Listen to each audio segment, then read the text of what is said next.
지난주에 이어서 모세야 모세야 두 번째 시간입니다. 오늘 읽은 말씀은 4개의 내용으로 되어 있다고 지난주에 말씀드렸습니다. 첫째는 떨기나무에 불이 붙어서나 타지 않고 있다. 두 번째는 그 가운데 하나님의 음성이 들렸습니다. 세 번째는 하나님이 그 땅을 거룩한 땅이라고 말씀하십니다. 네 번째는 하나님께서 모세에게 사명을 주십니다. 오늘 나머지 3개의 내용을 가지고 같이 은혜를 받기를 소원합니다. 생각할 수도 없는 곳에서 하나님의 음성이 들렸다는 사실입니다. 떨기나무, 지난주도 수없이 강조했지만 전혀 쓸모없고 꽃도 피지 않고 잎사귀도 나지 않고 그냥 앙상한 그런 가지로 있다가 자연적인 천둥 번개가 칠 때 그 불꽃에 사라지고 마는, 그렇지 않으면 그냥 자연사하고 마는 이런 쓸모없는 나무, 그 가운데 하나님의 불이 임했고 더욱 놀라운 것은 하나님의 음성이 들렸다는 겁니다. 전혀 기대할 수 없는 곳에서 하나님의 음성이 들렸습니다. 무슨 말일까요? 하나님은 우리가 생각하는 그곳에서만 말씀하시는 분이 아니라는 겁니다. 전혀 생각하지 못한 곳. 다시 말씀드리면 하나님은 어디서든지 나와 함께 하시면서 언제나 나에게 말씀하고 계시다는 겁니다. 문제는 내가 듣지 못하는 거죠. 하나님은 떨기나무 가운데서도 말씀하신다. 우리가 심지어는 죄를 짓고 있는 그 가운데서도 하나님은 멈춰라, 그만해, 말씀하고 계신다는 겁니다. 하나님의 음성을 듣는 것이 얼마나 귀한 일인지. 모세는 지금 80세 노인입니다. 다시 애굽으로 돌아갈 수도 없습니다. 그가 젊었을 때는 왕이 될 만한 모든 자격을 갖추고 실력을 갖췄지만 이제는 지팡이 아니면은 움직일 수 없는 노인입니다. 그래서 지팡이를 가지고 다니는 겁니다. 무슨 꿈이 있습니까? 꿈도 사라지고 삶의 의미도 잃어버렸습니다. 이렇게 하루하루 살아가는 모세에게 하나님께서 직접 이름을 불러주셨습니다. 그리고 말씀해 주시고 있다는 겁니다. 왜 하나님은 말씀하십니까? 첫 번째는 위로해 주시기 위해서입니다. 모세가 광야 40년 동안 그가 했던 것은 하나님과의 교제였습니다. 그러나 하나님과 교제하면서도 그는 늘 의심하기도 하고 낙심되기도 하고, 오늘 우리도 그러지 않습니까? 하나님의 예배를 이렇게 드립니다. 그러면서도 우리 마음 한 곳에 순간순간 의심도 일어나고 불신도 생기고. 하나님 이런 모세, 이제는 꿈도 다 잃어버린 모세에게 위로하기 위해서 말씀해 주는 겁니다. 네가 이제 80이 됐지만 내가 너와 지금 함께하고 있다. 나는 전능한 여호와다. 내가 너를 들어서 얼마든지, 지금부터라도 얼마든지 일을 할 수 있다. 모세를 위로해 주기 위해서 말씀하시는 겁니다. 모세와 대화하기 위해서 말씀해 주시는 겁니다. 더욱더 새로운 소명을 주시기 위해서 모세와 말씀하시고 있음을 보여주고 있습니다. 오늘 7절부터 보면 여호와께서 이르시되 내가 애굽에 있는 내 백성의 고통을 분명히 보고 그들이 그들의 감독자로 말미암아 부르짐을 듣고 그 근심을 알고 내가 내려가서 그들을 애굽의 손에서 건져내고 그들을 그 땅에서 인도하여 여기 가나안 땅을 쭉 이야기합니다. 그러면서 9절 보면 이제 가라, 이스라엘 자손의 부르짖음이 내게 달하고 애굽 사람이 그들을 괴롭히는 학대도 내가 보았으니 이제 내가 너를 바로게 보내어 너에게 내 백성 이스라엘 자손을 애굽에서 인도해 내게 하리라. 모세를 위로해 주십니다. 내가 너하고 지금 함께 있어. 한 걸음 더 나아가서 모세에게 새로운 소명을 주시고 있습니다. 내 백성이 네가 알다시피 내 부모도 네 형제들도 지금 애굽에서 노예로 근근히 죽지 못해 살고 있지 않느냐? 사내아이가 태어나면 나일강에 던져서 제물이 되고 있지 않느냐? 그 백성, 그 학대, 그 부르짐, 그 고통, 그 비명 내가 들었다. 내가 다 보고 있다. 내가 그들을 건져내겠다. 내가 내려갈 건데 내가 너를 들어서 그들을 구원해내겠다. 하나님은 오늘 모세를 위로해 줄 뿐만 아니라 네가 늙었다고, 이제는 아무것도 할 수 없다고, 이제는 꿈도 없다고. 모세가 현실적으로는 아무 꿈도 없습니다. 가진 것도 없습니다. 다 지금 자기가 치는 양들은 장인의 것입니다. 아무것도 없는 그에게, 이제는 몸도 늙어버린 그에게 하나님은 내가 너와 지금 함께하고 있고 내가 너를 들어 쓰겠다고 말씀하시는 겁니다. 사랑하는 성도 여러분, 주님의 이런 유로의 음성, 이런 음성을 듣는 저 우리 모두가 될 수 있기를 축원합니다. 하나님은 계속 말씀하고 계시다는 겁니다.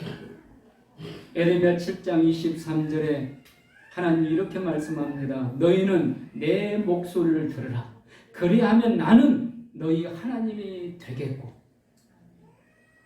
하나님의 음성을 듣지 않으면 하나님의 백성이 될 수 없다는 겁니다.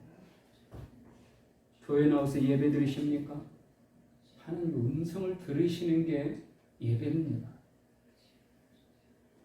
너희는 내 백성이 되리라. 너희는 나의 명한 모든 길로 행하라. 그리하면 복을 받으리라. 하나님은 분명히 말씀하고 있습니다.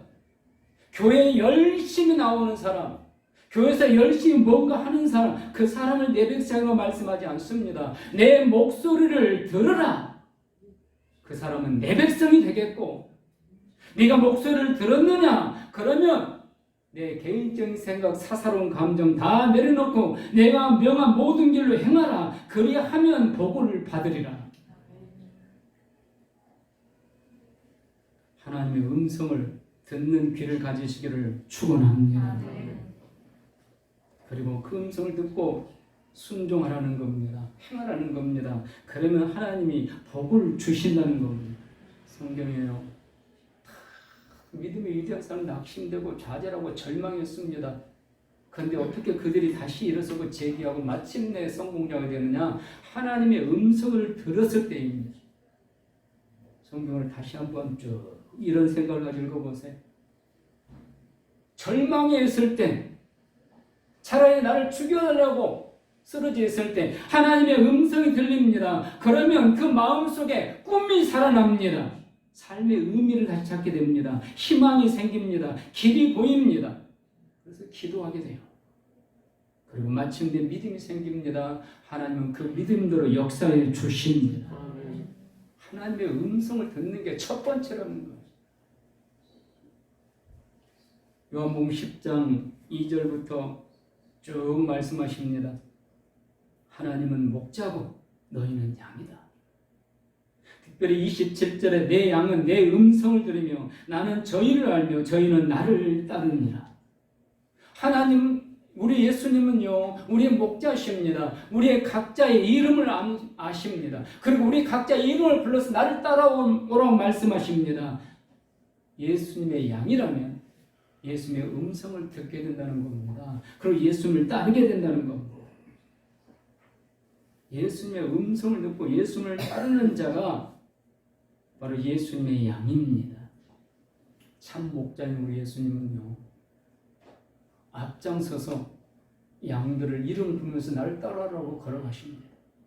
그러면 그 목자의 양들은요, 그 목자의 음성을 듣고 그 목자의 뒤를 줄줄 따라갑니다. 이게 요한복음 10장에서 우리에게 말씀해 주시는 겁니다. 그런데 주님의 음성도 듣지 못한다면, 주님이 부르시는 그 목소리도 듣지 못한다면 어찌 따라갈 수 있겠는가? 그래서 하나님의 백성이 될 수 없다는 겁니다. 주님의 양이 될 수 없다는 겁니다. 현대인들은요, 참 다들 똑똑해요. 목사가 조금 이렇게 교훈하려고 해도 안 들어요. 듣는 둥 마는 둥 하기도 하고, 그래도 그분들은 A가 있는 분들이에요. 젊은 나이가 낮아갈수록 목사님 말을 안 듣습니다. 자기의 주장을 논리적으로 펼칩니다. 논리적으로 펼치면 목사가 못 이기죠. 근데 그 길이 살 길인가 죽을 길인가는 잘 생각해 봐야 된다는 겁니다. 부모가 자녀에게 말을 해도 자녀는 들으려고 하지 않습니다. 남편이 아내에게 말을 하려고 해도 아내는 들으려고 하지 않습니다. 아내가 남편에게 말을 하려고 들으려고 하지 않습니다. 다 자기 할 말만 하려고 합니다. 여러분, 우리가 하나님 앞에도 지금 그러고 있다는 거 알고 계십니까? 내 할 말만 하고 있다는 거. 하나님의 음성을 들어야 되는데 하나님의 음성을 듣는 그 방해물 첫 번째가 뭔지 아십니까? 내 생각이 너무 많다는 거예요. 내 마음속에 내 생각이 가득 차 있습니다. 하나님의 말씀이, 하나님의 음성이 들어올 자리가 없습니다. 설사 하나님의 음성이 들려도 내 생각이 다르니까 받아들이지 않습니다. 그러나 여러분 분명히 아셔야 됩니다. 하나님의 음성을 들어야 새로운 삶, 성공의 삶이 시작된다는 사실입니다. 그건 성경의 모든 위대한 믿음의 선지들이 일괄적으로 보여주고 있어요. 뿐만 아니라 기독교 역사에 수많은 성도들 역사 속에서도 보여주고 있습니다. 지금부터 130년 전에 미국의 인디애나주에서 할랜드 샌더스라는 한 어린이가 태어났습니다. 1890년 9월 9일 그가 6살 때 아버지가 돌아가십니다. 어머니 혼자 식당 일을 하면서 이 자녀들을 키웁니다. 그래서 이 샌더스는 어려서부터 동생들을 돌보기 위해서 엄마 대신에 종종 요리를 합니다. 10살 때 남들은 다 학교 다닐 때 그는 농장에 가서 일을 합니다. 12살 때 어머니가 삶에 지쳐서 재혼해버립니다. 샌더스는 혼자 그 어린 나이에 독립을 합니다. 그리고 그는 안 해본 일이 없이 젊은 시절을 보냅니다. 보험 판매원, 타이어 영업사원, 주유소 직원, 소위 3D란 그 일들은 이 샌더스의 전문 직업입니다. 마침내 22세 때 램프 제조 판매업을 시작합니다. 그러나 쫄딱 망했습니다. 다시 39살에 그는 조그마한 주유소를 하나 매입을 합니다. 그러나 미국의 대공황이 와서 그것도 다 날렸습니다. 조금 죽어라 일을 해서 모아서 뭔가 시작하면 망하고 하는 겁니다. 40세 때 그가 다시 도전을 합니다. 다시 주유소를 경영에 뛰어듭니다. 어느 날 한 지나가는 사람이 이 마을에는 마음에 드는 식당이 하나도 없어 이렇게 중얼거립니다. 그때 이 샌더스에게 번쩍 그 소리가 들리는 겁니다. 그래, 내가 요리는 할 수 있으니까 식당을 해보자. 그래서 주유소 뒤에 있는 창고를 좀 개조를 해가지고 식당을 시작했습니다. 치킨을 만들어서 팔기 시작합니다. 그런데 어려서부터 이 음식을 했던 그 솜씨가 있어가지고 이 식당이 주유소를 없애고 식당을 차릴 정도로 잘 된 겁니다. 엄청나게 식당이 잘 됐습니다. 미국에서 소문이 날 정도로 식당이 잘 됐습니다. 한번 먹어본 사람은 감탄합니다. 근데 그 잘 될 때 자기 아들이 죽고 맙니다. 그 59살이 되었을 때 미국 켄터키주에서 위대한 커넬이라는 명예 호칭을 수여합니다. 이 커넬이라는 호칭은 군인들에게, 전쟁에서 승리한 군인들에게 주는 명예입니다. 그런데 이 샌더스에게 커넬이라는 호칭을 줄 정도로 그는 유명 인사가 된 겁니다. 그런데 또 재난이 닥칩니다. 자기 식당과 마을 사이에 고속도로가 생깁니다. 자기 식당과 마을 사이에 고속도로가 생겨버리니까 고속도로 건너편에 있는 사람들이 여기까지 식당에 올 수가 없는 겁니다. 번창했던 식당은 1년도 가지 않아서 완전히 망해버렸습니다. 그가 65세가 되었을 때 그는 알거지가 되었습니다. 정부에서 극한 빈민에게 주는 105달러가 그의 전 재산, 우리나라만 하면 약 15만 원. 그의 나이 65세, 절망에 빠졌습니다. 아내도 떠나버리고 말았습니다. 어떻게 할지 모르는 그때 그는 정신분열까지 생깁니다.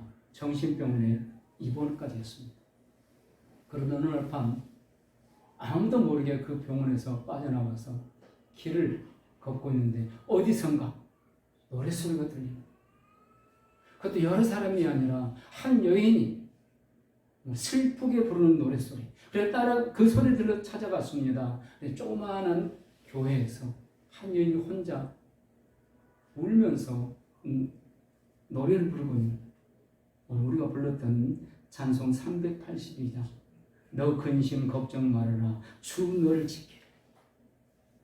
그 여인도 얼마나 슬픈지 울면서 이 가사도 제대로 발음하면서 울면서 기도하는 거예요. 그런데 그 찬송 소리를 듣고 이 샌더스 가슴이 뜨거워지기 시작하는 겁니다. 내가 지금까지 하나님을 모르고 살았구나. 내가 예수님 모르고 살았구나.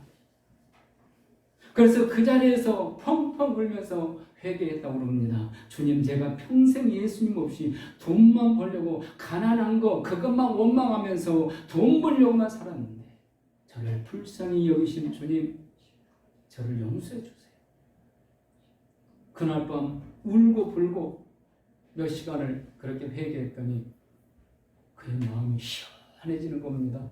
정신분열증이 다 사라졌습니다. 다시 마음에 용기가 생겼습니다. 찬송 한 곡 듣고 마음에 용기가 생긴 거예요. 그래, 내 나이 65세지만 다시 시작해보자. 그래서 그거 할 수 있는 치킨을 또 개발하기 시작합니다. 11가지 치킨 양념 비법을 개발했습니다. 그리고 투자자를 찾아다닙니다. 낡은 트럭 하나에다가 그 자기가 개발한 모든 양념들을 싣고 11가지 양념을 싣고 식당들을 찾아다닙니다. 내가 이렇게 양념을 개발했으니 나와 함께 동업을 합시다. 그러나 다 거절합니다. 무려 1,008군데에서 거절했습니다. 여러분, 우리 같으면 1,008군데 식당을 찾아다닐 수 있을 것 같아요. 근데 샌더슨은 다닌 거예요. 왜? 하나님이 그에게 새 힘을 주셨으니까. 마음에 용기가 생기더라는 거예요. 그래서 1,008군데를 다녔는데 다 거절했는데 1,009번째 그 식당에서 받아줬다는 겁니다. 그리고 대박을 치기 시작합니다. 그리고 지금은 전 세계 3만 개 이상의 매장을 가진 KFC 원조 회장입니다. 우리나라에도 수원도 있었는데 요즘 안 보이더라고요.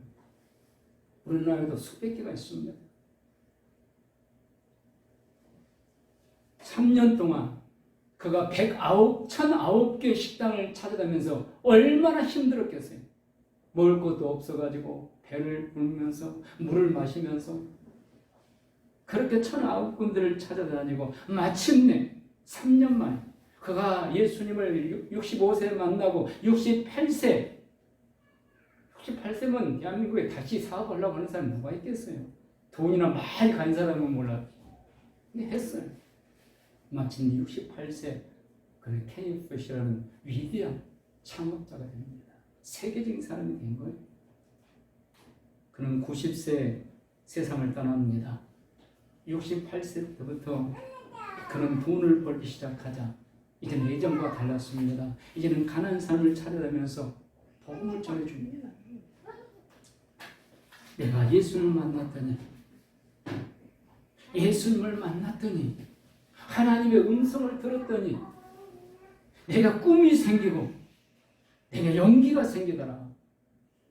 그래서 내가 이렇게 성공하겠다. 당신도 얼마든 일어설 수 있다. 믿으시기 바랍니다. 그러면서 시편 50편 15절을 외워주면서 그들을 이루었다고 합니다. 환난 날에 나를 부르라. 내가 너를 건지리니 내가 나를 영화롭게 하리라. 여러분, 성공자 중에요, 절망하지 않고 낙심하지 않고 죽음의 사선을 건너지 않고 성공한 사람이 몇이나 될 것 같아요? 자기 조상 대대로 돈이 많아가지고 잘 물려준 사람들은 쉽게 성공할 수도 있겠지. 그러나 우리처럼 가진 것 없는 사람들이 성공한다는 거, 여러분, 절망이 우리의 음식처럼 되어야 된다는 겁니다. 근데 어떻게 일어서고 마침내 성공할 수 있는가? 하나님의 음성을 들어야 된다는 겁니다. 65세 노인이 찬송서를 듣고 회개하고 하나님 앞에 돌아왔더니 하나님이 그를 써서 지금도 그의 업적이 세계에 퍼져 있잖아요. 사랑하는 성도들은 하나님의 음성을 듣는 일에 전심전력할 수 있기를 축원합니다. 하나님의 음성이 들을 때 우리는 어떻게 해야 됩니까? 내가 여기 있나이다. 순종해야 된다는 겁니다. 하나님의 음성이 들릴 때 우리는 순종해야 돼요. 왜 못합니까? 내 생각과 다르거든요. 내가 원하는 거 다르거든요. 내 감정과 다르거든요. 내 이성과 다르거든요. 항상 그 자리입니다. 주님께서 제자들을 부르셨습니다. 주님의 음성을 듣고 제자들은 다 내려놓고 주님 말씀대로 순종에 따랐습니다. 그래서 제자가 되고 사도가 되었습니다. 오늘도 마찬가지입니다. 주님이 말씀하실 때 순종하면 주님의 제자로 사는 거고 사도의 길로 들어가는 거고, 오늘 에레미야의 약속한 대로 하나님이 복을 주시는 겁니다. 순종하지 않으면 제자도 아니고 사도도 아니고 아무것도 아니라는 겁니다. 사랑하는 성도 여러분, 내가 어떻게 주님의 음성을 들을 수 있는가? 다 다르겠죠? 내가 주님의 음성을 듣는데 나는 무엇이 주님의 음성을 듣는 걸 지금 방해하고 있는가? 무엇이 나의 장애물인가? 그걸 찾으십시오. 그걸 내려놓으셔야 됩니다. 내 자존심, 내 자아, 내 고집, 내 생각, 그런 거라면 빨리 내려놓으셔야 돼요. 그리고 주님의 음성을 사모하셔야 돼요. 사모하는 영혼에 만족해 하시는 하나님이십니다. 떨기 나무 가운데서도 말씀해 주셨다면, 여러분, 우리가 예배 드릴 때 하나님의 음성을 듣지 못하면 그건 정말 슬픈 일입니다. 하나님의 음성을 들으셔야 돼요. 말씀을 마치겠습니다. 17세기의 영국의 유명한 극작가 세익스피어, 심지어 영국 여왕은 해가 지지 않는 우리 영국과 세익스피어를 바꾸지 않겠다고 했습니다. 그 유명한 세익스피어가 어느 날 식당에 갔습니다. 식사를 한 거야. 그러니까 식당 사장부터 종업원들 나와서 극빈대우를 합니다. 식사하던 손님들이 다 와서 인사를 합니다. 존경을 표하는 거예요. 근데 그때 그 식당을 마포를 청소하던 한 청년이 투덜거리는 겁니다. 참 세상 불공평하다. 누구는 이렇게 식당에 와서 식사를 하는데 모두가 다 존경하고 최고 극빈 대우를 해주는데 누구는 이렇게 남의 발자국이나 닦고 있고, 그럼 자기 신세한테는 불평하는 겁니다. 그걸 세익스피어가 듣습니다. 세익스피어는 그 청년을 부르더니 이렇게 이야기합니다. 여복의 젊은이, 우리는 누구나 다 이 지구를 아름답게 하는데 노력해야 된다네. 나는 펜으로 글을 써서 사람들을 행복하게 하고 아름답게 하지만 자네는 손에 빗자루를 들고 더러운 물을 씻어서 깨끗하게 하고 있지 않는가? 우리는 죽으면 다 하나님 앞에 똑같이 올라간다네.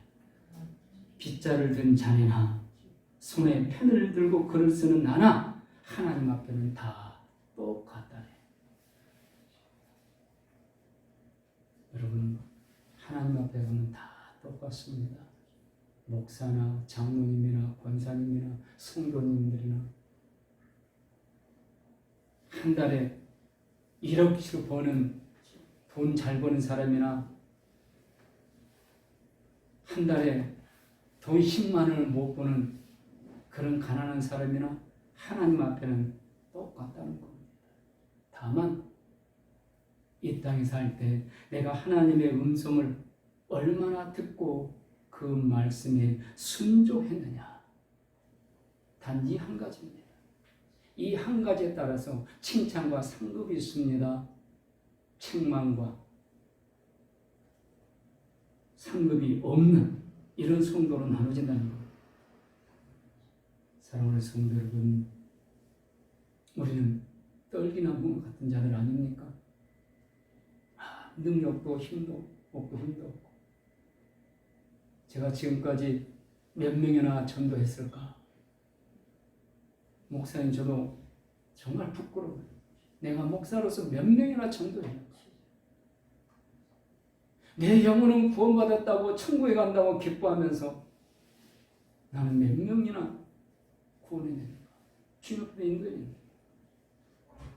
다 같이 부끄러운 일 아닙니까? 이런 떨기나무 같은 우리 가운데 하나님은 임하시고 성령의 불을 비춰주시고 말씀해 주신다는 겁니다.